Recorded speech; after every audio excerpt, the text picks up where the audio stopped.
Evening, everybody. This is the Opinion Guy. I am Charles Guarria, broadcasting just steps away from the world's most famous beach, Daytona Beach in Daytona Beach, Florida, where this afternoon we had a kind of nice mild day, like 65 degrees, and just loving this winter. Tonight we have a fantastic show. It is the Monday night panel. We have Joe Hannoush and Michael Vasquez in the house. Ready to opine on, I don't know, something that may have happened in Latin America. I'm not so sure if you guys heard. There's some news down there. But we're also going to do a little bit on the economy and some other topics as we hit the Mamdani is pulling bags out of the socialist playbook, pulling tricks out of the socialist playbook. So we're going to look into that as well. But before we do that, I want to let you guys know what is coming up the rest of this week. So tomorrow night, I have an author, Michael Pyle, on the show, and he wrote a book called Giga Trouble, a cybercrime novel. So we're going to speak to him about that book. He's got another book, the writing process, all that kind of good stuff. On Wednesday, Gabe Wozniak is running for Florida Senate District number 8. He is a libertarian. We're going to have him on the show as well. Thursday, Friday, as you guys know, are my off days. And then I have another candidate coming on for Volusia County Council. His name is Byron White, and that's going to be 11 o'clock on Saturday. As you know, the matinees can kind of vary. I like to just leave it open, not the evenings, mostly on the weekends. So that's a Saturday, 11 o'clock. Of course, weeknights are at 7 o'clock. So let's get going with the news. We got a slam bang show for you this evening. And without further ado, I bring to you Joe Hannoush and Michael Voss. What's going on, guys? Hello. Hey. Good to be with you. All righty. So, there's a lot of stuff going on here. But before we actually get down to the nitty gritty of what's happening in the world, kind of curious, how was you guys' New Year's? We'll start with you. What did you do for the New Year, New Year's Eve? What, me? Me? You said you. Mike. Which one? Oh, me. Okay. Quiet night. It's just, I don't care about going out anymore. It's not a big deal. And that's a young thing, and it's cold out there. It was just a nice night. Right. Joe. Yeah, I kind of had the same night. I was asleep when the New Year rang in. So, I went to bed, and that was it. It was kind of uneventful. But, it's been, beautiful. I like a new year because it does feel, I know nothing actually changes, but it does feel like a fresh thing. So, I'm feeling pretty good for no reason at all. Last time we talked about this, we were talking about resolutions, and you said you don't make them, and none of us do, none of the three of us do, but you were going to definitely, up your game when it comes to walking. So have you been walking the first 5 days? So on the first, I believe, I think it was January 1st or January 2nd, one of those 2 days, I went on a 4-mile walk/run. Woo! And I haven't done anything since. Oh man, we did it a lot. I was actually thinking, should I? I don't like to do it every day because I think your body needs some rest. But I was going to do it to the point where, like, if I do maybe 3 miles every 3 days, so I average 1 mile per day for the year, and just kind of see if I track that. So what's today? The 5th? I already did 4 miles, so I could do 2 miles tomorrow or 3 miles the next day and be right back on track. So there you go. Yeah, I can't. I don't think you should do it. I can't do it every other day because my back tells me I can't do it every day. So I have to do it every other day. We had a quiet night as well. I've never been a big fan, as I mentioned once before. I've never been a big fan of New Year's Eve. We did go out to a fantastic Honduran restaurant in right on the border of Holly Hill and Daytona, in Ormond, I think. Holly Hill and Ormond Beach. A fantastic place. It's out of this world. I highly recommend it. If anybody wants to know what it is, hit me up. I'll let you know. And it's called Chuchareras, and it is really, really good food. If you're down in the Florida area, I highly recommend it. So anyway, we got a lot going on. I do want to start with the news of the last few days, and that is, of course, Venezuela. We got different viewpoints pro and con, and I'm going to bring a couple of things up on the stage here for you guys to see. This is from a paper that I like to read on a regular basis. It's called The Dispatch, and they have a conservative bent, and they have a guest writer, Gil Guerra, and Mr. Guerra is not related to me, although someone pronounced my name and think that's what it is. But he's an immigration policy analyst at the Niskanian Center, and he is considered a rising expert in Latin America. Won some award for that last year. So he is all in on what what President Trump did. Whatever criticism follows Trump's decision to break the cycle of piecemeal sanctions, interminable diplomacy, and inevitable deterioration was the right call, Guerra writes. The cost and risks of intervention were real, but so were the costs of indefinite acquiescence. And for the first time in a generation. So he's kind of slamming both prior Republican and Democratic administrations and how they handle things when he says the generation, right? An administration proved willing to weigh them honestly and act accordingly. So I know, and that counters what some of the latest news, if people haven't heard, that he shouldn't have acted this way. Tim Kaine is going to try and force a vote on what basically is the War Powers Act. And this is where I want to start. I want to start really with, he's hoping to do this next week, by the way. So this is in Politico, something that is very recent. Tim Kaine came out sometime this afternoon, hopes to get a vote next week, blocking further military action against Venezuela without congressional approval, which is basically the War Powers Act. And this is something that bothers me all the time about politics on any level. It's already there. Like Congress kind of gave up use of the War Powers Act, right? The way I see it. Why does he? What's the point? Why does he have to force to get it back? It's already there. Can't he just call the Senate and go, "We need to vote"? Like, what's the force part about this? Just do your job. Well, I think the Congress in the Constitution already has the power to make a declaration of war. Mm-hmm. So, like the Wars Power Act just seems like it's redundant. So that's all I got on that one. I mean, this seems pretty simple to me. It should be simple, and I just want to make sure that I'm looking at Tim Kaine is the Democrat out of Virginia, as I recall. Yeah, this is just a gambit by Democrats to try and say Orange Man bad because they have no idea what the hell to say about this. Democrats, even Hakeem Jeffries has already come out. Many of them already said they never wanted Maduro in. They, like 60 other countries around the world, admit that Maduro was an authoritarian, that he was harming his own people and other nations around the world. He was in violation of several sanctions against Iran and other nations, in Cuba as well as drug trafficking that was coming out of there. And everyone in the news media loves to say fentanyl. Guess who's not saying fentanyl? You're not hearing that from the Trump administration. You're not talking, anyone who's talking about the drug trafficking isn't mentioning fentanyl. But they're inserting that so they can say, see, but that's coming from China. That's coming from Mexico. That's not part of the argument. Cocaine is a hard drug. It is illegal.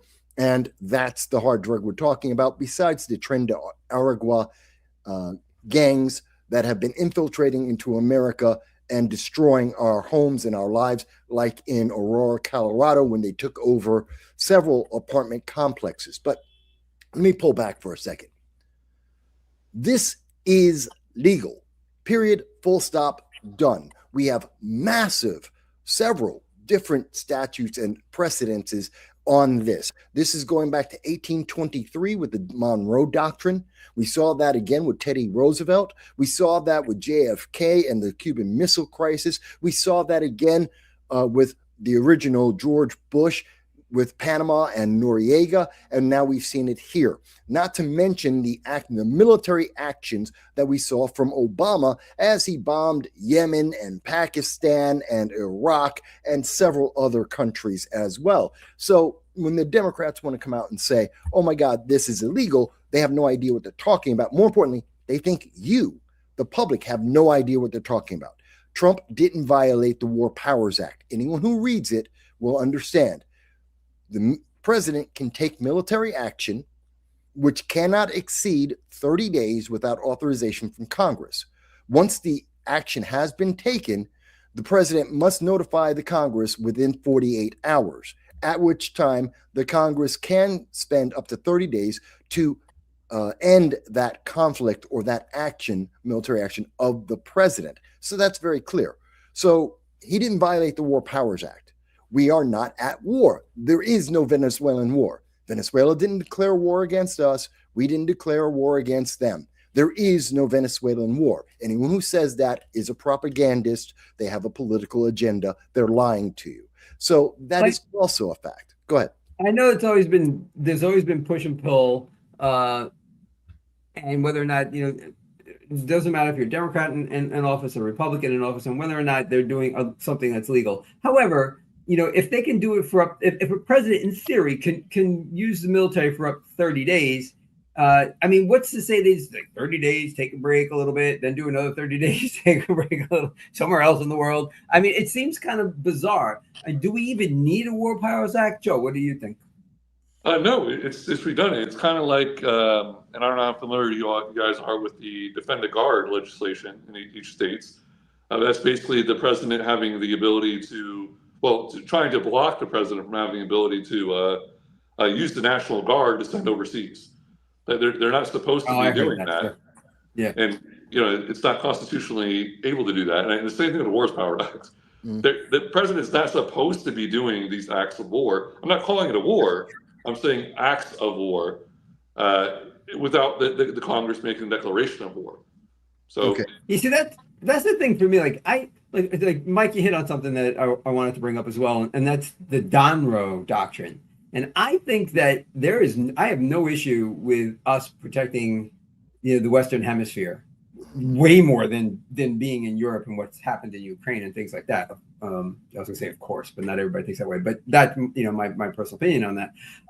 I think that we should eradicate enemies from the Western Hemisphere because this is our land and we need to protect the homeland.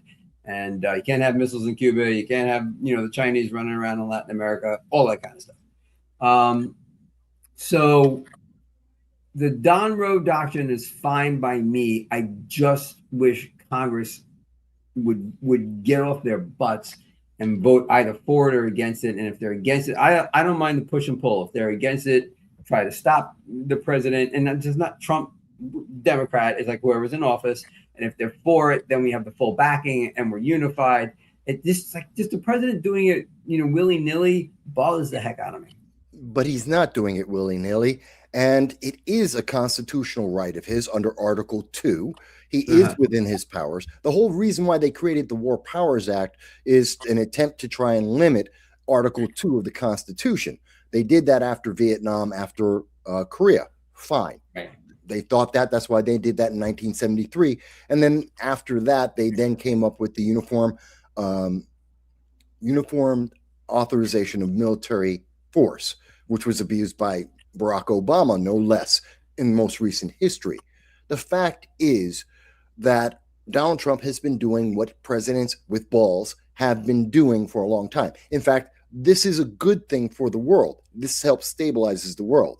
Remember, it was just 4 years ago that the United States and our military were a laughingstock because of Joe Biden and the abysmal retreat from Afghanistan. That was horrible. That resulted in a cascading amount of increases in terrorism and in violence around the world and invasions by several countries. So we have seen the exact opposite with what happened with Iran. What happened with Venezuela has enabled Trump to be able to, plus the tariffs, have enabled President Trump to reassert that America is strong, that we have the capability to pinpoint, get in, and achieve an objective in an hour's time with minimal impact to civilians or infrastructure of any country in the world. And that means people are safer because their leaders, especially the rogue leaders, are less likely to take crazy action.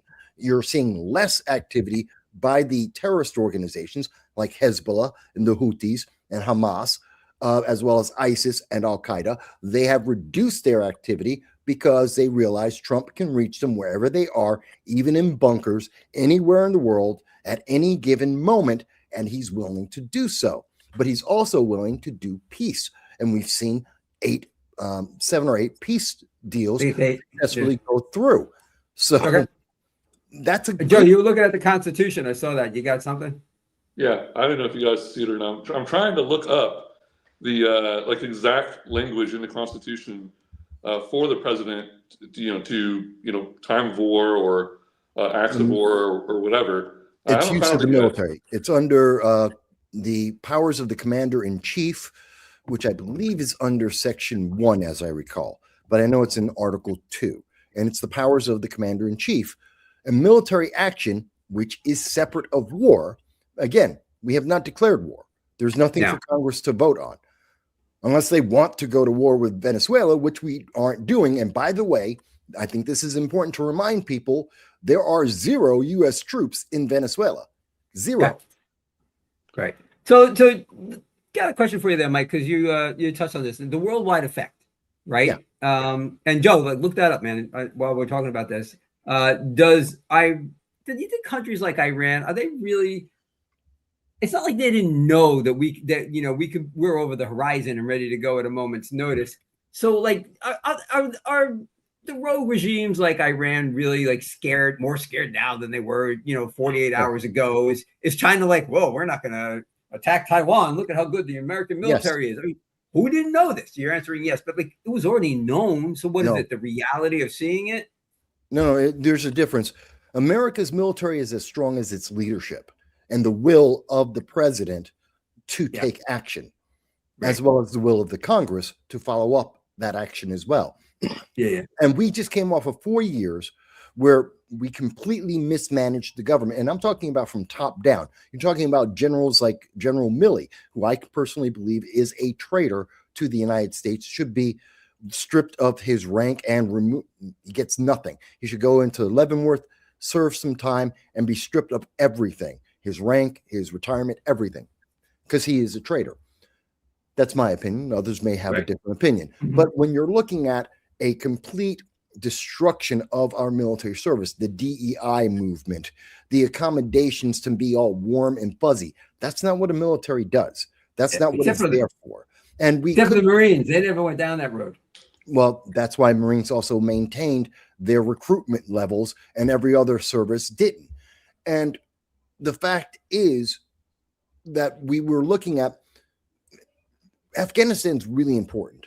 It showed how the military was, the structure, how badly it was structured, how badly it was able to communicate, how much confusion was there, and how much weakness was coming from the commander in chief, the executive branch, all the way down through. That's why it was a complete mess. That's why we abandoned 5,000 to somewhere between 5,000 to 10,000 Americans in Afghanistan to this day they haven't been returned back to America. And we abandoned 15,000. I'm sorry, what? I shudder to think of what happened to them. We don't know, but we know they were targeted by ISIS, Al-Qaeda, the Taliban, several organizations. Similar thing happened in the Sudan. Again, this is from the top down. Biden pulled out the embassy. We were talking about that last week. Pulled out the embassy, pulled out the Marines, and abandoned the Americans. And that said, America is weak and may have been considered institutionally weak. Now we have seen, because of the pinpoint actions where we didn't drop troops in, but we were able, in Iran, we didn't drop troops in, but we were able to pinpoint, achieve a military objective in minutes, if not hours at the most, and retreat. That says a lot about the structure being re-strengthened, reorganized, communication exists, and we have the will. That does make a rogue nation like China, like Iran, like the various terrorist organizations, say, even the cartels, they're all terrified right now, and they should be. Because let me tell you something about the cartels. I liked Vivek's plan of Vivek's plan in short was to get the heck out of Ukraine, as far as funding, turn those resources and weapons we were sending or selling over there towards the drug cartels, and really have a war on drugs, and just start fighting them. Like, tell Mexico, this is, you can be with us or you can be against us. This is basically what he was saying. And I would rather do that than the silly war on drugs that we have now, which is just, blowing things up every now and then. Just have a total war, destroy the cartels. I would rather do that. There's no political will for that, and they hate I know. Donald Trump. Well, he was talking about it. The left hates the left hates Donald Trump, and they hate America for the most part. I mean, look at this. Right now, you listen to the Democrats. They are defending a internationally recognized authoritarian who killed his own people, as reported by the New York Times, that has starved his own people, who denied them basic level medication. That's why measles and mumps has been sweeping across all of South America, Central America, and into America. He has destroyed the economy of his country. I mean, Venezuela used to be the most wealthy nation in all of South and Central America, one of the leading nations in the world, and he turned it into an abject poverty third world nation. And the Democrats are saying, no, put him back. This is their argument. This is why we need a Democrat on the show. This makes no sense. Oh my God, orange, because they want to say Orange Man bad. And that makes no sense. The reason why they are saying Orange Man bad is because if the world can see that, think about what we're offering right now, what we're going to do. We have now taken responsibility. Essentially, Venezuela has become a territory of the United States. Essentially, that means we're going to build up infrastructure. Oh my God, we're going to go into oil. Who cares? Yes, we're going to go in. We're going to rebuild the oil factories. And that means that Venezuela will have more money. Yes, we'll take some of the money. Venezuela will get some of the money. And that will raise up the quality of life of the people. We will rebuild the infrastructure because that's the only way we can get the oil. And that means we have to rebuild roads and electricity, schools, water, doctors, medicine, all have to be brought in and stabilize that nation, something that they haven't had in 2 decades. This is really for everyone. I am all for the no blood for oil line. I think is quite silly. Oil is the lifeblood of this country, and I don't have a problem with us going in for that reason. I think that's much more valid than going in for drugs. You have a fan, Mike. Somebody's on your side here. Hal from New York. He's right. Trump has everyone scared. We haven't even seen an attack against the U.S. since December 2025. He's right about that. I can't even. Oh, maybe he isn't a fan of yours. I saw the right part. I can't even remember who was president back then. Okay, to be fair. All right, Hal. I misread the first part. I saw that he's right. No, I caught it immediately. Hal is a great. He's a supporter. He supports my channel. Thank you, Hal. But he's also someone who stands in opposition of many of the things that I believe, and I don't mind. He often challenges me on some of the things that I think. So I don't mind that Hal is against me. There's a lot of people who may disagree with me, but I think if we analyze the facts as they exist, your emotions are your own. You can feel however you want to feel about Donald Trump, MAGA, America. You can feel whatever you want. I don't care about feelings. The facts as they exist are telling us a very different story than what the Democrats want us to feel. And feelings, we saw what feelings did. We saw the Biden administration. That led to more instability in the world, more terrorism, more people dead. This is leading to more people being alive. And we're looking at this. Did you see over the weekend, tens of thousands of Venezuelans who had to leave their country to stay alive in Madrid, in Chile, all across the world, including in the United States, are happy. The Venezuelan people are cheering this. They are happy with everything that Trump has done. The Democrats are the ones who are upset. The Democrats, China, and Iran are the people who are pissed off. That should tell people a lot about this situation. Look who's happy and thinks that this is a good thing, And look who's upset: Maduro, China, Iran, the authoritarian government that was suppressing the people, and Democrats. They're the ones who are upset. The actual people of Venezuela are ecstatically happy. Unless you had ties to the Maduro clan. I mean, you saw those photos as well. The folks who were benefiting from him being in power. Of course, you saw those photos. Yeah, pull the camera back a little bit and let's see all the troops with their guns surrounding those people. Well, okay, so this morning we woke up and Delcy Rodriguez was saying that she is, still supporting Maduro, and she was not really like, "Yay, I'm glad he's gone." She's the VP right now; she's in charge. And later on today, I saw a headline. Didn't get to dig into this. I don't know if either one of you two did. That she's kind of pulled back on that a little bit, which makes me think. We spoke to her off the record. And we're like, "You better change your tune because we're going to do what we want." And we spoke on the record. We spoke on the record. We knew for a fact. Marco Rubio said on Saturday that he was in communications with her and that she is working with us on our plan to revitalize Venezuela and to give the people of Venezuela a home to come back to. Okay, so that comment she made where she didn't dismiss Maduro and she was still like in favor of him, she said that was just for public consumption, you think? That was just, she had to say that, otherwise she loses all control of the Maduro faction in the country at this time. And that's why since that time, she's softened her language and been more amenable, because the reality is hitting the authoritarian leadership in Venezuela. They realize they're losing. By the way, Joe, it looks like you were looking through. Did you find it? I was looking and looking and looking. As far as Article 2 goes, which is basically what the president has the authority over, there's no explicit language at all saying the president can make acts of war or engage in war and any kind of stuff like that. He can take military. It wouldn't say acts of war. That's modern language. That's modern legislation. So this is what it said. He's the commander in chief. Go, Joe. Yes, it does say that. Mm-hmm. Yeah, so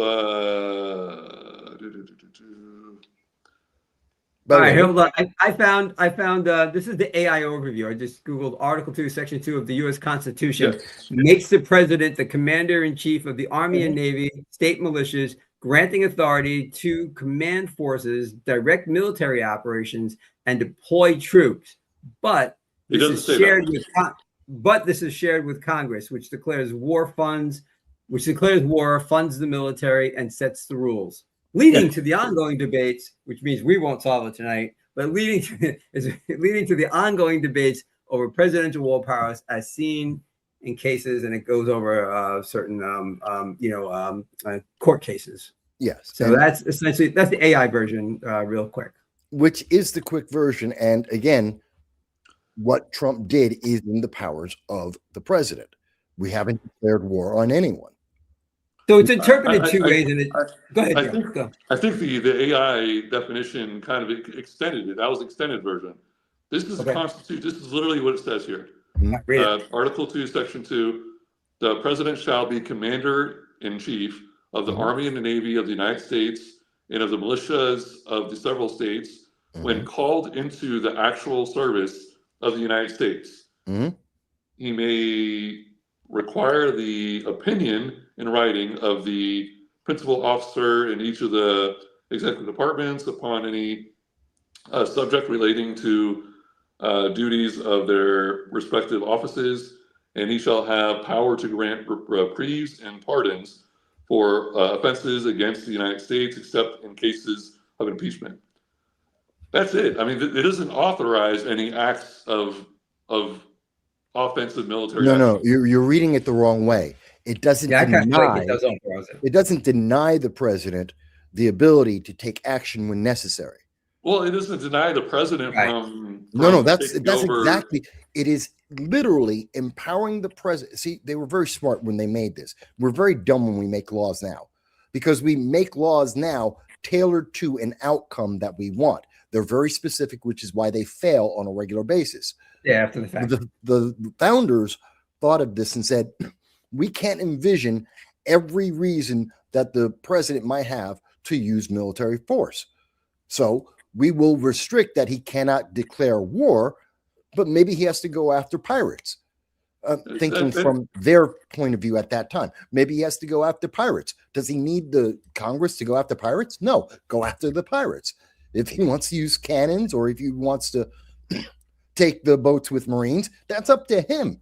But we're not going to restrict him on that. See, that's why the language is so open, because they understood things happen. So we don't want to restrict him and tie him to Congress and basically cut off the balls of our president, the commander-in-chief. Rather, we will allow him to do what is necessary to protect America. And when it comes to the point that we have to take a war stance, well, that would be something that the people, through their Congress, would have to be willing to do. But we're not at war, not with Iran, not with Venezuela. But the president did have the authorization to do a military action per the Constitution and War Powers Act. Joe, not in the Constitution, no. That it needs to be explicit. Like, it needs to have it enumerated. Yeah, I mean that's the way the Constitution is written. No, so it's not right there. No, the Constitution is a document of limitations on government power when necessary, but very little in the Constitution in terms of rights and powers and execution of things. It's not explicit at all. We don't need that. You're putting modern views of legislation and governments on the document that was created 250 years ago that said, no, we don't need all those restrictions or those limitations. We need the president to be able to be flexible. I think so. Okay, so you see the conversation you're having right now? Yeah. I wonder if, I feel like the Founding Fathers were brilliant in so many ways. And I wonder if they were purposely vague in doing this to let people decide as the society in America grew. And that's why this argument goes on. Like, they wanted us to have this discussion that you two are having right now, where could that be possible? They were thinking ahead, and that made, like, we don't want to say explicitly because we don't really know everything that's going to happen down the road. So it's best to kind of leave it open to interpretation. And was that something by design? What do you guys think? I disagree with that, because the entire the Constitution is basically telling the government, this is your power and nothing else. I mean, they wrote the 9th Amendment also, and the 10th Amendment, and the whole Declaration of Independence was against the king, the former king, King George, doing whatever he wanted unilaterally. So they're not going to be like, oh, the president, we're going to be intentionally vague, or you actually have rights that we're not going to actually write in here that you can do whatever you want. That's replacing the president or the king with the president. No, you're misreading it and misunderstanding it completely. First of all, the Declaration of Independence is a statement of feeling and opinion. It is not a document of law. It never was intended to be. It was meant to state the feeling and the opinion of people in the colonies at that time, why they were rebelling against it. But it's not actually any law in there. Now, going into the Constitution itself, they were clear. We have restrictions that were built in. By the way, we also added things like, hey, a president has to be elected, but there is a limitation on how many times we can elect the president. You know what? The Constitution didn't say that. They never said, oh, we're going to limit how many times you can be president. We wrote that in. Matter of fact, we didn't even write that in. That was a tradition created by Washington. It was never considered. Washington could have stayed as president until the day he died if he had wanted to, but he chose after 2 terms to return back to civilian life. And then all the way up until FDR, who was very abusive of America and abusive of the loopholes in government, it was only until he decided he wanted to go for a 3rd term. That was the only time that we ever had a problem with how long someone serves, because there was no rules on that. So, yeah, there's a lot of things that are not explicit in the Constitution because they wanted adaptability and flexibility. What's his name? Jefferson, one of the writers, this is part of why he wrote in the way he did, because he believed in a living Constitution that would be able to adapt to each generation. In fact, he wanted to rewrite the Constitution every generation or so to adapt to the modern needs. But the compromise was we would leave certain things a little bit more open so that people could adjust as they need to. That's why we have a Congress. That's why they make a legislation. And that's why in the Bill of Rights, we have the 9th and 10th Amendment to allow the people to always have the ability to say, we disagree. If the entire nation were to speak up as one and demand that Congress take action, we could see an impeachment of President Trump, although there isn't any rule that's been broken. But the people could speak up and we could have action there. But we're not. And if we look at the most recent polls, they don't show that. So you basically said what I said. You basically said parts of the Constitution are left through interpretation. And my proposition at the beginning of this part of the conversation was that done on purpose? Yeah. It was just for these moments. So you're basically saying that you think it was. This part of the Constitution was definitely done for people to interpret as the country grew.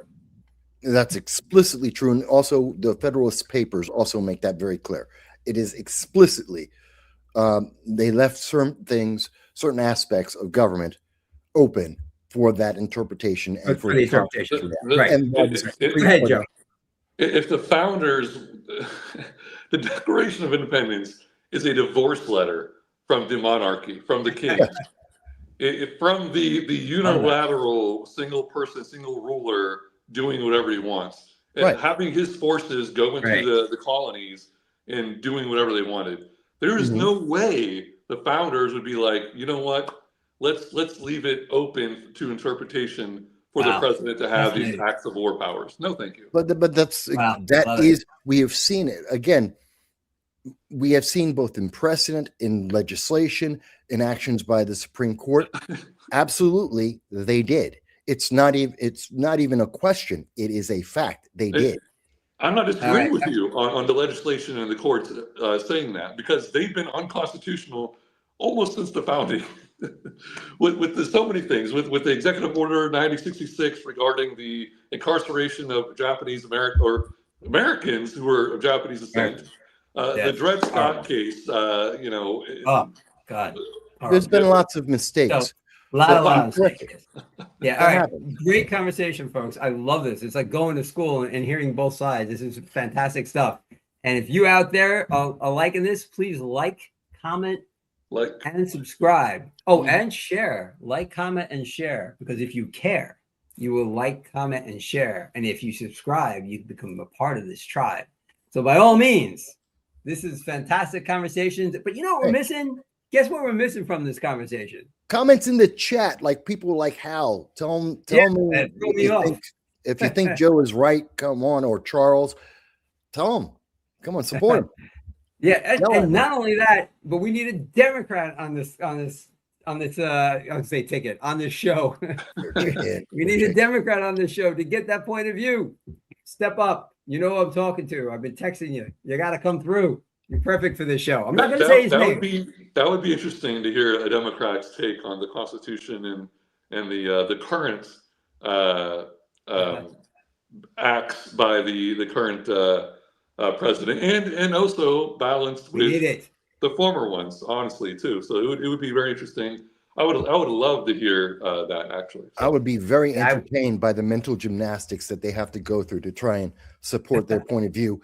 I would love to see it live. Someone trying to do what Hakeem Jeffries is doing. It's funny. You know who I'm talking to. If that person's watching, you know you're on vacation. He's on vacation, so maybe he's not watching. When he gets back, but why would you not tune into this show? So when he gets back, he's got to join in. All righty.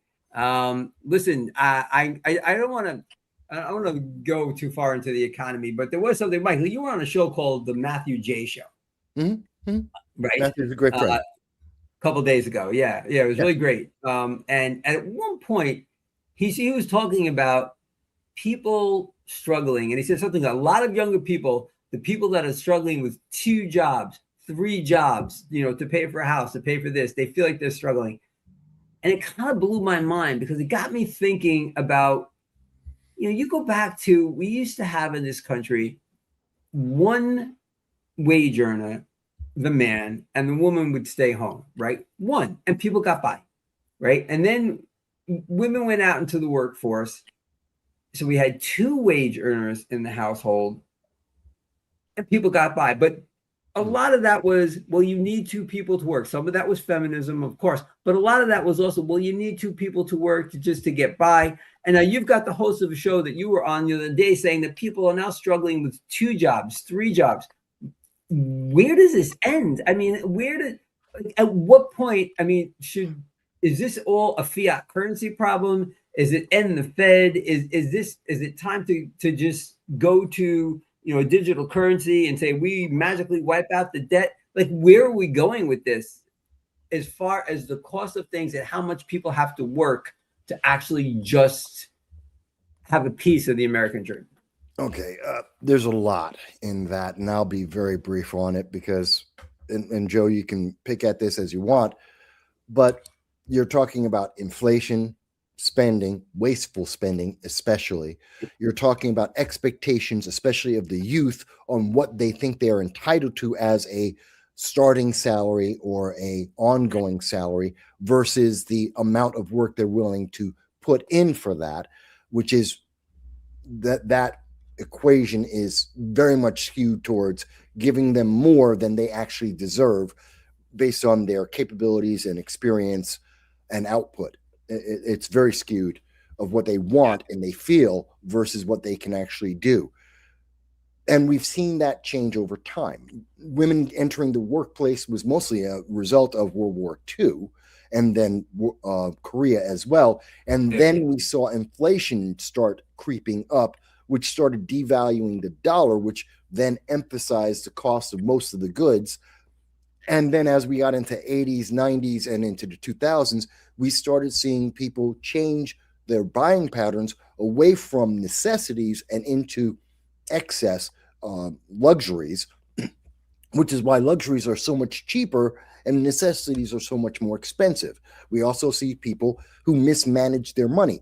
You talk to the youth of today, they don't know how to manage their bank account. They don't know how to plan for the future. They don't invest in anything, nor do they save for anything. I know a gentleman, and this is somewhat anecdotal, but it is an example of it. I'm here in the Bronx, and there was a family, this is going back to about the 70s, 80s, a family here who came from Hungary. First, the immigrants from Hungary, they're living here. It was mostly Greek and Italian at the time. And the husband worked at Ford. GM, excuse me. He worked at GM, upstate New York. He worked there for 25 years, maybe 30. Then he retired. Mm-hmm. He'd been saving throughout that entire time, working at the plant, occasionally also being a handyman, just occasionally. And he took that savings that he didn't go on big vacations. They didn't go anywhere. They didn't have luxuries, didn't have the newest anything for his family. But then he bought a house and land, and they got to move out of the apartment and went upstate, and they had a great life with a nice house, with a nice amount of land. 25 to 30 years before he bought a house? Yeah. That's not that long. To me, Joe, jump in a second, but I just got to comment on that. To me, that's not the right way to live. You're going to sacrifice. What if you died 45? 5 years into your 25-year plan? Like, why would you, unless you had to? But the way you framed that wasn't that he had to do that. He decided to do that. Yes. You got to enjoy your life now. Live for the moment, because you don't know how many moments you have to live. I mean, you don't have to go crazy. You have to have an eye on the future. But to sacrifice the 25 to 30 years, to not go on vacation, to not have a nice meal, to not have a nice bottle of wine, I mean, that's your choice. But yes. I don't think that's the right way for the person who chooses to do it. On the whole, I can't see that being a decent way. And what you're saying, Charles, is why the youth today have so little assets and are in debt, extremely in debt. They're living moment to moment. They have no plan for the future. That's why they have nothing. They're not saying it's a perfect situation right now. It's not. But their lifestyle and their education has failed them, and we have been coddling them on this failed ideology and lifestyle, which results in abject pain for them over time. But Joe, you may disagree with me. I'd like to hear what you think. I'm kind of, I don't really have an opinion on this. I'm kind of open to people just finding their own time to do certain things in their lives. I don't think that there should be a set time when you buy a house or get married or have kids or etc. So I kind of think of the way it was before the government's big safety net of like Social Security and Medicare and all that kind of stuff. You kind of took care, like the generations before you took care of you, so you could stabilize yourself, and then you took care of them later on. And it was kind of like people would just help each other, their own family, and you would I guess it would be generational wealth, for lack of a better term. So it's kind of a different dynamic now, and I think government has made it so that the kids today, they don't know any different. They're like, oh, well, there's, my parents had Social Security, then they have to rely on their parents or whatever. So their whole mindset of their culture or society opinion is like, well, I'm just going to be okay. It's just going to be okay. The government is going to take care of this and that. It's just going to be okay, and that's it. So, well, I appreciate that Mike said. I'm just saying I think that's probably what they're thinking. I appreciate that Mike said, I think like a young person. Thank you very much, Michael. Yeah. And I don't mean that. That was the highlight of what you said. That's youthful thought. That's good. That's what I took away from that. Was that? What'd you say, Joe? No, I'm just saying that's what I took away from that. Yeah. Exactly. Yeah, I am actually weeks away from getting Social Security. But having said that, since Joe brought it up, Social Security is theft by the government, because in any other case, if somebody took money out, if you woke up tomorrow and your bank account had less money in it, we use bank account, it had less money in it, and you found out your neighbor took it from you, you'd want him arrested for thievery. But when the government takes your money without your consent, we call it taxes. You know what? I wanted that money. And George Bush II wanted the people to be able to decide for themselves whether or not Social Security was taken out. But of course, Congress would never give up any power over us. So he wasn't able to get that passed. It is theft to the nth degree that they do that. And I see Michael shaking his head no. And why he shaking his head no? You're 100% correct. No, you're not. But I understand that is an ideology that the libertarians have. And I lean libertarian. Believe it.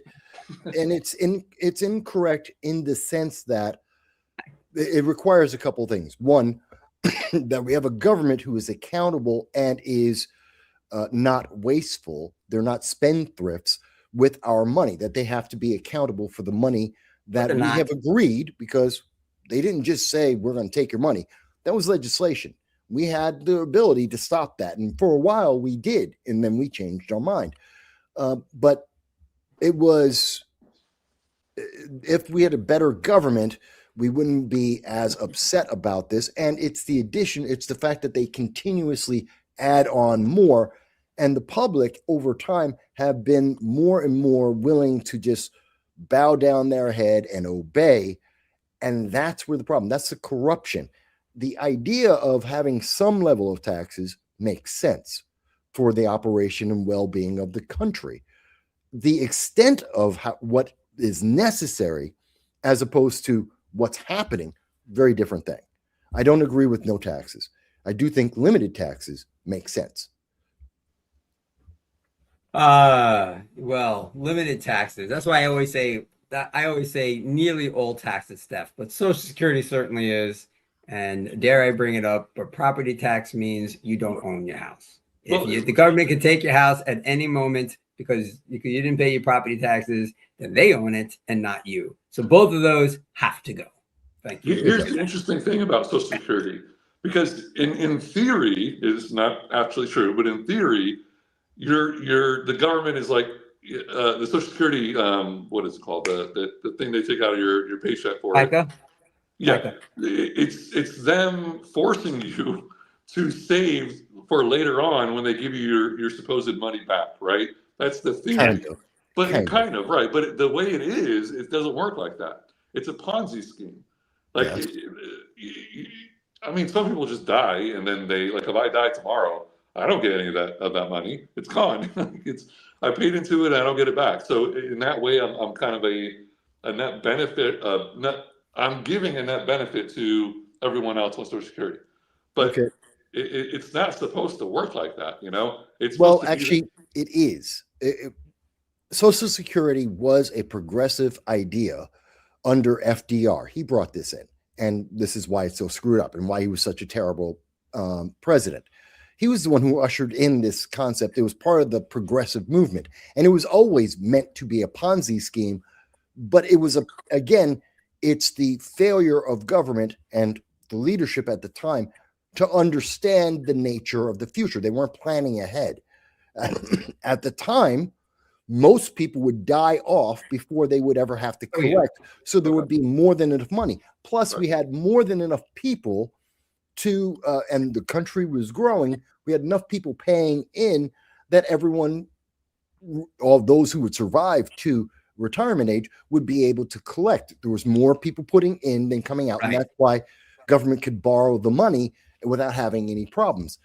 No one ever envisioned, and every time we've tried to change this is the third rail of politics. Every time Republicans and conservatives have tried to change Social Security to adapt to the fact that we don't have a continuously growing government economy, that we have fewer people paying in, so you can't give out the same amount of benefits, and the money is being mismanaged because it's already been borrowed against, and that has been increasing the amount of national debt because of the interest on it.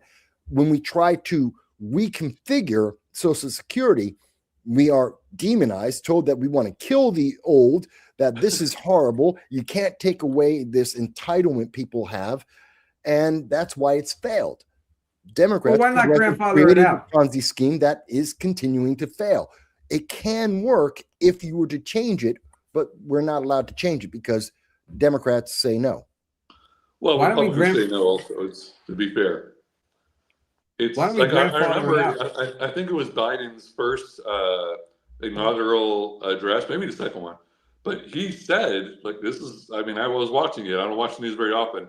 But when I was watching the presidential State of the Union or whatever it was, he said, Republicans were blocking, they want to cut Social Security. And it was the loudest boos that I've ever heard for a presidential State of the Union. And it was from Republicans booing Biden for saying that they want to cut Social Security. So that, I mean, at that moment for me, it ended the whole debate. Republicans and Democrats are both in favor of that, of Social Security. Continuing. Yeah. Period. I don't remember that moment, but I think I agree with you, Joe. I think they both are in favor. I don't think either one wants to give it up. I think it has a lot to do with control. The government could take your money, it's control. Why? And if we are, and I know this is kind of like, we're playing pretend now, but if we are trying to fix it, it should be like, honestly, and I'll give props to Trump on this. He is trying to, or maybe he did, I'm not sure, but trying to do like that $5,000, like, I don't know what he calls it, like savings account basically for anyone born. Like, I think this year, I think it started maybe. But that amount, like instead of Social Security payments, they can take it out. It would just be that net, not that net, that nest egg, I guess, was what I'm trying to say. Right there, starting off for you, and if you could have invested in like the S&P 500, let's say, that'll be worth more with fewer contributions when it's time to retire than the Ponzi scheme Social Security. Not only that, here's another thing: it's yours. If you die tomorrow, you could leave it to your spouse, you could leave it to your children, and it would be generational there. So that's, I think, the fix. Obviously, I'm in fantasy land here. It's not going to happen. But I think Trump right now is the closest possible thing to actually getting there. And we're so far away anyway. Again, that's a proposal that have come from non-establishment, but conservatives have been making this offer since Newt Gingrich, that I recall in my lifetime, that we've been talking about that very same thing. That is a proposal. Trump did bring it up in the first, when he was the 45th president. And Orange Man Bad had an idea. Democrats demonized him. He wants old people to die, and Democrats won't let it go through. I thought it was this year. Oh, not this year, but last year. I'm pretty sure it was in his first term. Okay. Joe, what's the basis of it? It's $5,000. Say that again. It's $5,000 for every newborn. So this is not like for 15-year-olds or 50-year-olds. This is a newborn. There's $5,000 that is dedicated to them, not like for take it out and give it to the government. It's for them, and it grows like for them. Like it's their money. It's just given to them. But so if a child's born tomorrow, they're going to get $5,000 from the government that who's in control of until they're 18. I don't know. It's like a trust. It's like a trust. You can't touch it. But you're not going to be taxed with Social Security when you start working. Well, I think it replaces Social Security. I think, and again, I don't know if this is true or not, but like I think it's supposed to be like, well, now we're sunsetting Social Security for you. You don't get it because you were just born.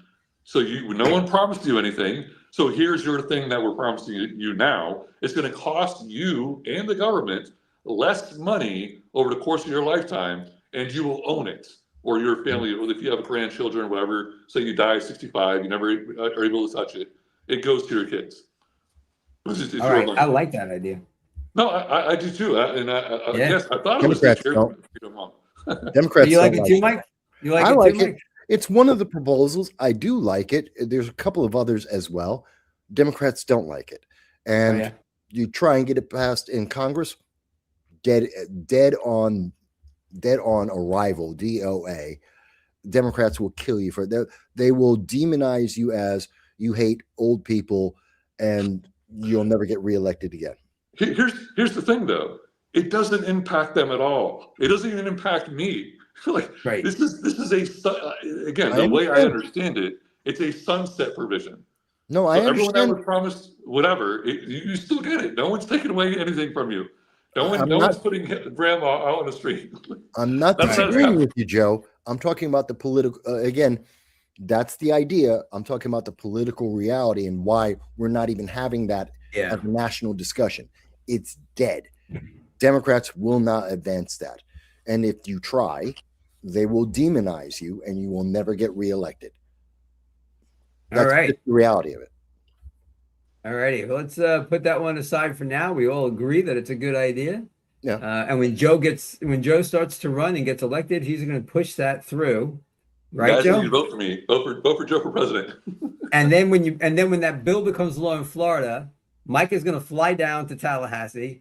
I'll drive up to Tallahassee. You'll be there signing it, Joe. You'll be right next to the governor, ready as the governor signs it. I'm sorry, and we'll all celebrate the fact that happened. Sure, I'd celebrate that. No problem. That's cool. We got Mike in Florida. That's great. Mike, do you ever travel to Florida? Let's go down that road. What? I have family in Florida. My channel is international. No, travel. I said travel. Oh, rarely, but I have family. I have family in Florida, Georgia. So every so often I drop in and see them. In particular, my brother. Hey, Rich. All right. Hey, Rich. Rich, comment. Say hi bye. All right, cool. All right, that's great stuff, man. Great conversation there. I love it. It's just, it just, to me, like, I always wonder, like, where are we going with these prices? I can remember in 2018, my book came out, right? So I took my family in New York. My sister, I took 4 people in my family out to dinner, Ruth Chris Steakhouse. It cost like $500, right? For 5 people. So 4 plus me, right? This is on Long Island, right? To celebrate my book, right? About last month, Don and I go to Jacksonville. We go to Ruth Chris. It was $347. So in 2018, which is what, 8 years ago now, 5 people was 5 and change. Last month, pool people 347. Like, where does this end? And now you got people working 3 jobs to try to make ends meet. Like, where does this end as far as I feel like sometimes we're slowly be going to the Weimar Republic, and there's gonna be photos of Americans with barrels of dollars just to get bread. You know what I mean? That would be the Weimar Republic. We're not Yes. there. We're That's not what I said. there. Yeah. But we could get there. Yeah. If we have more weak presidents that continue to walk down the path of progressivism and socialism, we will become the Weimar Republic. Okay. People don't know what that is. Look it up. Oh yeah. It's part of the reason why there was World War II. Yes. And in 60 seconds, Joe, where does it end? Well, we don't have pennies anymore, so we're already kind of inching our way towards higher denominations. All right. No, I don't know. In the last 8 years, I think we've doubled the money supply. You know, most of it due to the COVID, obviously, and shortly before that, I guess it's been 15 years now. But we had the big bank bailouts, and we've added a lot of money to the supply in the last 20 years, like an incredible amount. Active values. Yeah. All right. So Mike brought up socialists, and they're part of the problem. And I would agree that they're, if you listen to a socialist, they're great. Nobody's a bad person because of their political views, and their end result always sounds good. It's the way they want to get there. That's the problem, right? I'm less government, not more government. But Mike, you have a couple examples of what the great and wonderful Zorhan Mamdani has been up to. So why don't you lay those on us, and let's take that journey. Sure. And by the way, personally, socialism is evil. And if you support it, you are deluded. That's my personal opinion. No one else has to agree with it. That's just what I think about it.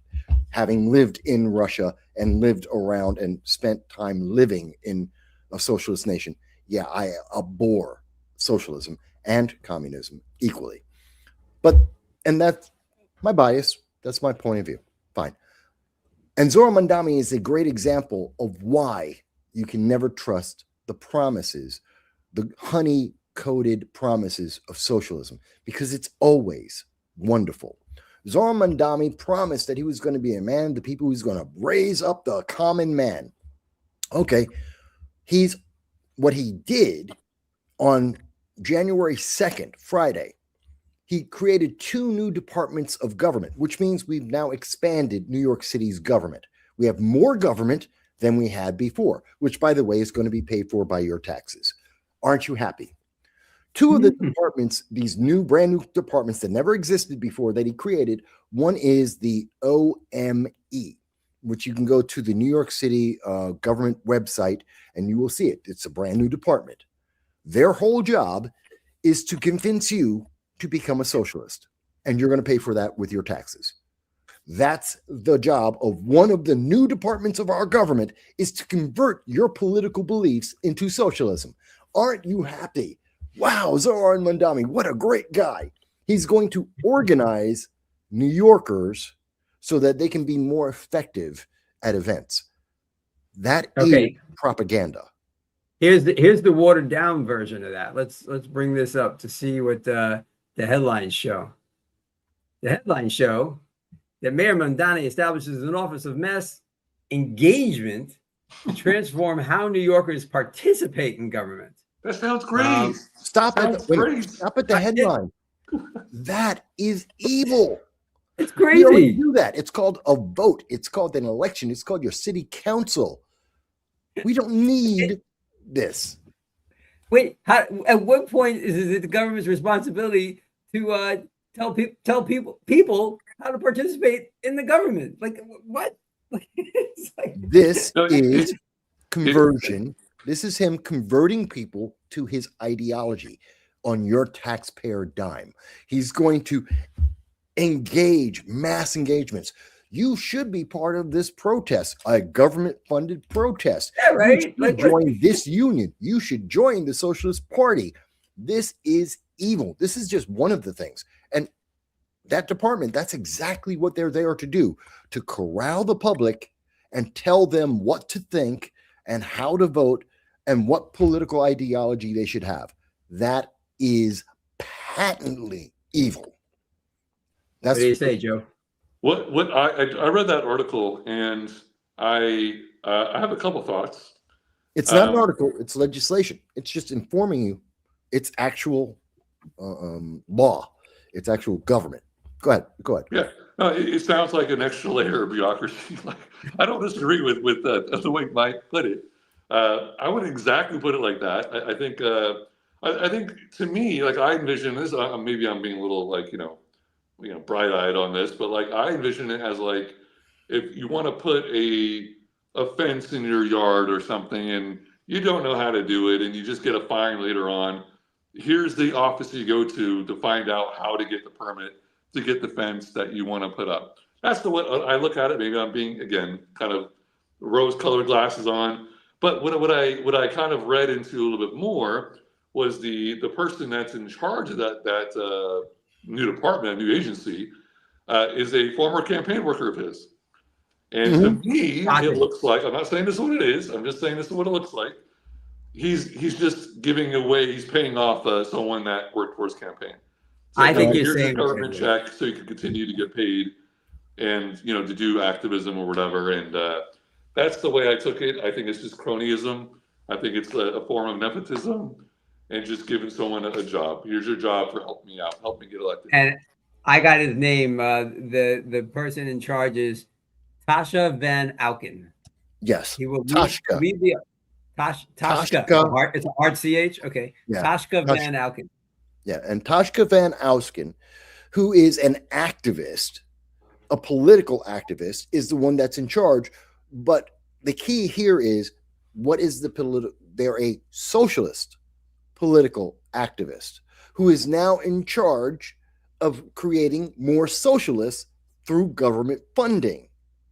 That's the takeaway about that. You're right. It is nepotism. Yeah. It is really corrupt, and it is pay for play. And this is why I'm rewarding one of my key people. I get that, but it's worse than usual corruption, where you get a job and you get to sit on the beach and collect a check and you never show up in the office, which we've seen many Republicans, Democrats, all kinds of government do that on a regular basis.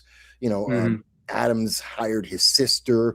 We know that it was certainly very corrupt. Cori Bush, who was a congresswoman, she hired her brother for security, paid him $700,000, being paid out tax dollars. We see this kind of thing all the time.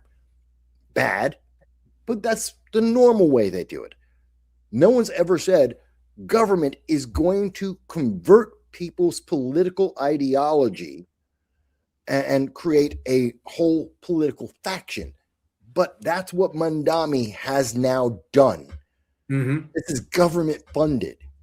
Right. I want to go back to one thing that you said and clarify something. So you said that he's a socialist, and you said that a couple of times. But you wouldn't be happy. I don't want to put words in your mouth, but this is my take on your views on politics. You wouldn't be happy if this was being done by a Republican. It's not the fact that he's a socialist. It's the fact that it's actually happening, that the government is actually going to try to teach people, how to follow government, let's say. Oh, no, even if the Republican Party did it, and I know this is Neverland stuff too, but it's not simply that he's a socialist, it's that the government is actually going down this road. And if Republicans went down this road in some manner, coercing people to think a certain way, you wouldn't like that either, right?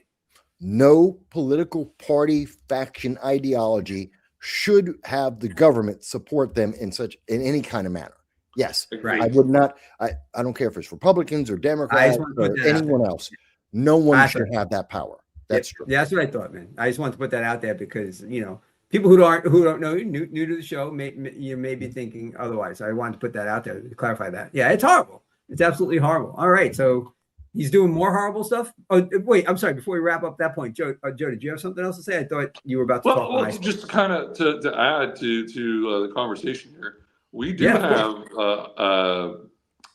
examples of Republicans adding new agencies to their government once they got elected as well. This year, we had a new department at the federal government, External Revenue Service, has been added. The prior, when Trump 45 was in office, he had the Space Force was created, and so we've had plenty of if thing. And here's Mike disagreeing. Oh no. Clarification. The Space Force, like when we created the Air Force, like when we created many different the Coast Guard, these were expansions of our needs of military. The Space Force makes sense. We're doing more with space. We have space weapons, rods from God and such. That makes sense. I wouldn't count that the same. Now, you're telling me about the extra, what was it? Extra what? External revenue, like the internal revenue service, external revenue service. Okay, so I'm assuming that's trying to, like Democrats have been saying, trying to get money when you go out of America and you're hiding money from America. I don't agree with that. I don't agree with that. If I'm understanding it correctly, I don't agree with that. I don't think that's necessary. Space Force, I think, is different. So that's the only clarification I would make. Some things, if they make sense, like we're expanding our military to not just land, sea, and air, but also space, that makes sense. But the other one, no, not so much, no. Okay. All right, you know what? Let's take a turn here, because Joe, you brought up Republicans creating new departments. Well, Trump came in with Vivek and Elon to actually minimize departments with Doge. So I would present to you, and Mike, want to hear your comments on this one first. Was Doge effective? To a limited extent, yes. Politically, yes, more so. In terms of finance of the government, not as much. Okay. But what do you mean politically? Yes. How so? It put it highlighted a lot of the waste that's going on in our government and where a lot of that waste is coming from.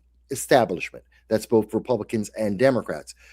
Things that they consider to be sacred and untouchable, like USAID, which there were some Republican or right-leaning NGOs as well as left-leaning NGOs that were completely wasteful. That's why 83% of them got shut down.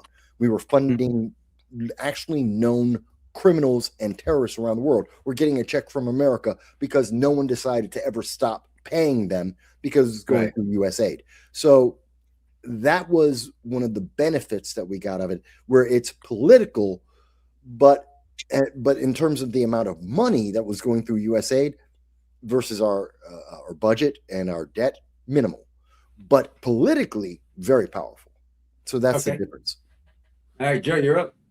I agree with Mike's statements 100% on that. I think he's 100% right. Politically, it was more political impact win than in actual reducing government waste. It did reduce government waste to a certain extent, but it was relatively I don't want to say nominal, but it was minimal.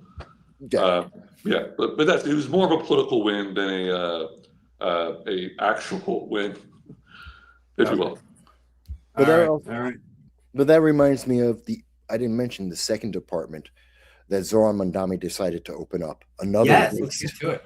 More waste from Zorhan Mamdani because he is corrupt as hell. Zorhan Mamdani also created the office of what was it? Property. Oh God, it's a stupid name.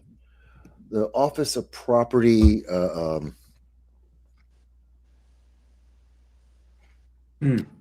Property protection or something. Yeah, property protection. I think it's it. Office of Protecting Tenants. That's it. Sorry, the Office of Protecting Tenants. It's a new department, folks. I got to remember these names. It's a lot of names. Yeah, no, it's all I have a lot of stuff that I keep in my brain here. It takes a moment sometimes. So the Office of I got it. Mayor's Office to Protect Tenants. Yep, the Office of Protecting Tenants. Right. Okay, now, I got the Newsweek article up that you sent in our show prep. I just found it. Cool. All right. And it's from Newsweek. Newsweek confirmed this. Who did the corruption here? Again, another socialist has been put into a brand new department of government that never existed before because we don't need it, because all of the things that it's going to do already exist. We already have the process, the paperwork, the people, the infrastructure. We already have it all. But now they created this new department which is being run by a socialist, a woman by the name of Cia Weaver, CEA, C. Weaver.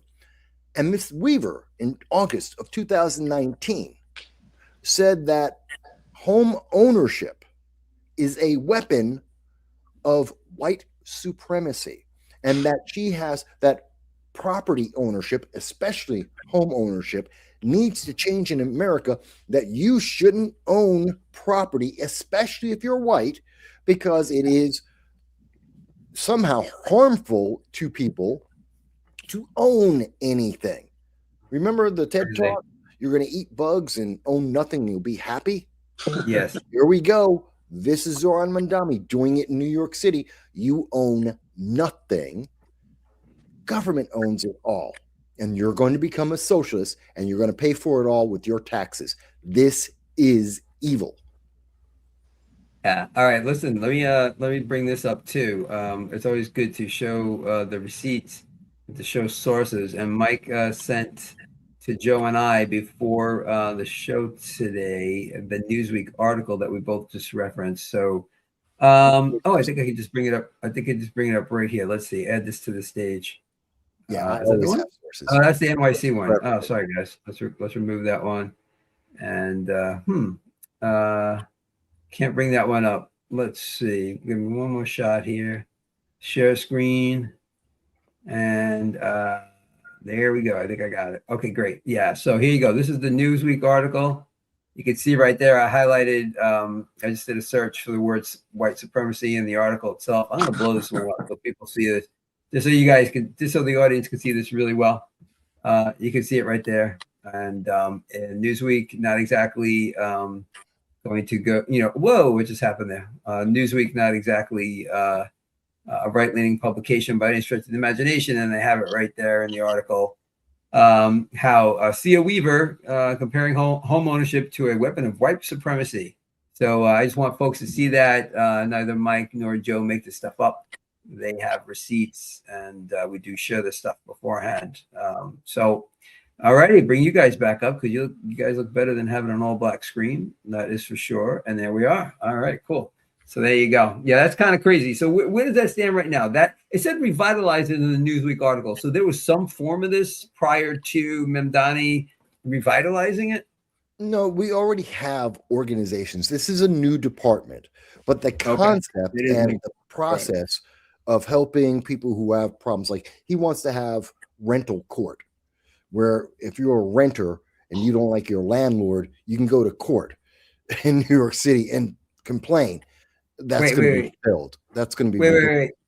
Joe, isn't that called moving? Like, shouldn't, if you don't like your landlord, move when the lease is up? I mean, there are contracts already. I mean, you sign a lease, right? That it should be pretty cut and dry. And I think there's a reality court shows that already go into this. So they're quite entertaining, honestly. But yeah, it's small claims. There already is a court thing for this, so I don't know. The entire process is unnecessary. It's absolutely. We have, I mean, New York City is like most major cities. We're not short of government workers. We have a glut of them pushing paperwork all around. We have stupid amounts of infrastructure that's only there to feed unions dues so they can donate to Democrats and get bigger and fatter and more useless. And he is taking advantage of that and expanding it even more. And the mainstream news media isn't making this national news. They're not even really making it local news. I mean, I just brought up these two things. It's on the government website, and no one is talking about this. Shouldn't we at least have shouldn't New York, any city, shouldn't they have a conversation about, hey, the government's not just going to favor a political party that might be in power now. No, we're going to convert the people to a political ideology. Shouldn't that be up to voters? Shouldn't they have some kind of voice about whether my tax dollars, your tax, by the way, federal tax dollars, you're paying for this in Florida, you're paying for this. If you're in Texas, Idaho, California, Kansas, you're paying for this. This is federal money going into this. Oh, now I'm pissed off. We should have It's part of the pool of New York City's money, which is coming out of the federal government. Because New York City has more than one county, we get money from the city, the state, and federal funding, all. So your federal dollars are funding Zorhan Mamdani doing this. And I am now in on it. favor of Marjorie Taylor Greene's protest on income tax. So I'm There you going to go. be participating in that now. All right, so we got Allegedly, maybe to. not. All right, user been banned says next they're going to say time and clocks are white supremacy. They are, though. Yeah. Well, didn't they say that in didn't they say in Seattle, like maybe this may be like 15 years ago now, that math was racist? It wasn't 15 I think I've heard years. that. California, it was 6 years ago, 2018, if I remember correctly, that there was the movement. This was at the same time that they were trying to push in Ebonics. Instead of teaching minorities how to speak English, they would teach them Ebonics. And at the same time, they said, well, math is racist. And that's, by the way, that's a recurring theme in progressive cities, that they keep trying to push this out there. It's stupid. It makes no sense. It is evil and racist, and it's counterproductive. Yeah, Seattle said it also. Seattle in 2019 from the Hoover Institution. Seattle's idea is to teach their students that U.S. math education is racist. So we've got California and Seattle both saying that. Illinois followed afterwards. I think that was in 2022. New York was thinking about that idea in 2021, I believe, as if I remember correctly. The progressives have been trying to do this. All it does is it destroys kids. It destroys their ability to do anything. The user, you're not that far far off. You know, if math could be racist, can't time and clocks be considered white supremacy? I think we're not that far away from that. Well, if they're progressive, that's what they think. I'd love to hear from the Democrats tell me how I'm wrong on this, because, like I said, I remember these things very well. It's everything they don't like is white supremacy, racist or sexist or some kind of istrophobe. Exactly. And that's just that's their fear mongering to keep people compliant. It's not real. It's not real. And to get votes. And to get votes and to raise money. I think so. Joe, do you disagree with me on that? I wouldn't just say, like, you know, it's I'm thick-skinned. Go ahead, tell me, Mike. You're out of your mind. I don't mind. It's okay. No, I mean, I agree with, like, the facts, like, you know, California and Washington and Illinois, that they're saying that. I haven't heard it here in Florida, obviously. I haven't heard that at all. Yeah. So it's kind of a new thing to me. I think I have heard it, like, you know, again, like years ago. I just kind of like brushed it off. It's like, okay, some teacher somewhere said something and it went viral. I didn't know it was actual like legislation or anything, or tried to change a law. So yeah, I don't like that going into law at all. I don't think math should be banned at all. So yeah, I would keep that out of the government's purview of banning numbers, banning that. All right, great. Yeah. All righty. See that? They try and slip things past people by not talking about it nationally, even though it's a national issue. Kind of like Minnesota, Somalis. Don't talk about it nationally. No one knows. Tim Walz is gone. There's a reason for it. Thank God. Tim Walz dropped out. Yeah, Tim Walz dropped out from. I guess he's running for or was running for the election. Third term. He was going for his third. There it is right now. I got it in my news ticker this evening.